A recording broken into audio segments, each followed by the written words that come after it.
Our final story takes us to a place you'll all recognize here on the northern shore of France and Normandy, Utah Beach, and the commemoration of the freedom of Europe during World War II.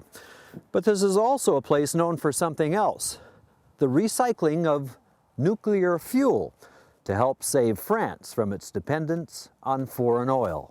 With the cost of global warming estimated to be trillions of dollars in the decade ahead, the new White House administration has announced immediate measures to promote renewable energy to reduce the U.S. dependence on foreign oil. This entails large-scale development of carbon dioxide-free energies, including water, wind, sun, biomass, and also nuclear energy.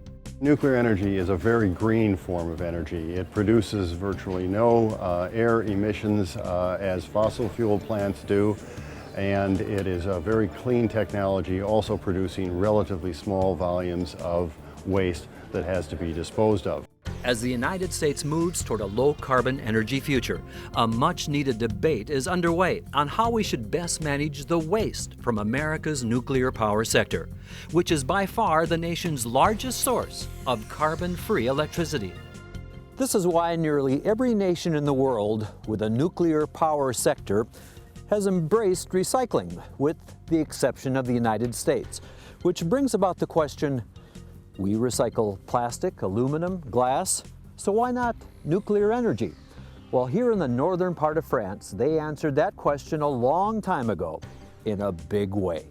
Each year, tons of spent nuclear fuel arrive at the Areva nuclear recycling plant at Le Hague, France, coming from France, Germany, Italy, Japan, and other countries. As the largest plant of its kind in the world, the Areva facility is able to separate and treat used nuclear fuel to be used over again to create energy at nuclear facilities worldwide. We at Areva started a long time ago to pick up the environmental mantra, which is reduce, reuse, and recycle. We do the recycling in our facilities here. We reuse the material we recover from the assembly, and by doing that, we reduce the quantity of uranium which has to be mined in order to operate the power plants. So this to us is a part of environmental stewardship. While many people have concerns about nuclear waste, Areva has demonstrated for decades that nuclear recycling can be done safely and effectively. In fact, for Areva, the term nuclear waste is really a misused and misunderstood concept. We do not treat used fuel as a waste. Waste, of course, is something that no longer has any more use. It's something that can be thrown away.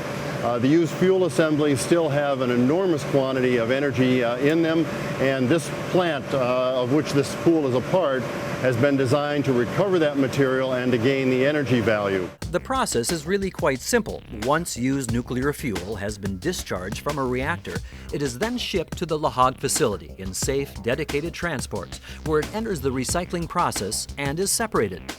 95% of the material is uranium and 1% plutonium, which can be processed to become new fuel for nuclear reactors. The remaining 4% of the used fuel is waste in the form of fission products and material. This contains almost all of the used fuel's radioactivity, which is treated and packaged for optimum long-term management. The final waste form is in this canister. The 4% of the fuel assembly, which represents waste, is turned into a glass which locks the radioactivity into the material virtually forever.